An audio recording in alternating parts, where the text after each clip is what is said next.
শোয়েব বাবু, balloon কোথায় রাখছো বাবা? ওঠো,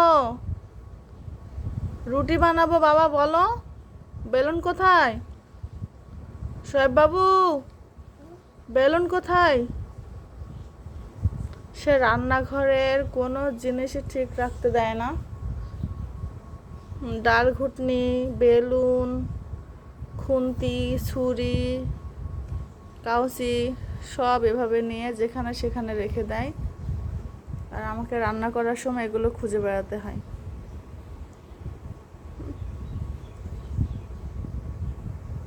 জানেন আমার মতো এরকম প্রবলেমে কে কে আছেন এই দুষ্ট ছেলেপেলে নিয়ে? যদি কেউ থাকেন অবশ্যই কমেন্টে জানাবেন। আব্বু বলো, বেলুন কোথায় বাবা? বেলুন, বেলুন কোথায়? শোয়েব বাবু, বেলুন কোথায়? তুমি জানো না?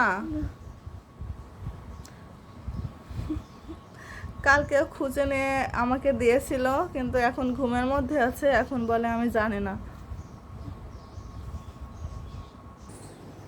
এই যে ড্রেসিং টেবিল, ড্রেসিং টেবিলের উপরে ডাল ঘুটনি, ওই যে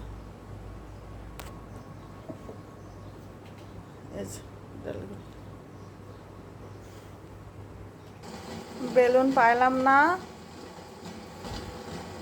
হামানের যেই এটা থাকে ভর্তা করার জন্য, সেটা দিয়ে এখন রুটি বানাবো আমি।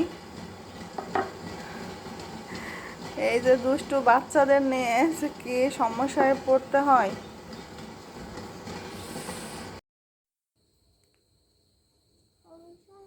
এখন লিখছো? ঘুমাই গেছিলে খাতার উপরে? কখন উঠলে? এখন? ওকে, তাড়াতাড়ি লেখো, খুব তাড়াতাড়ি।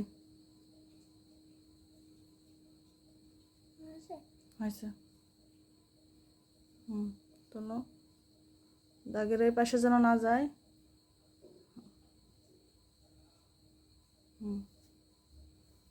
মাত্রা দাও।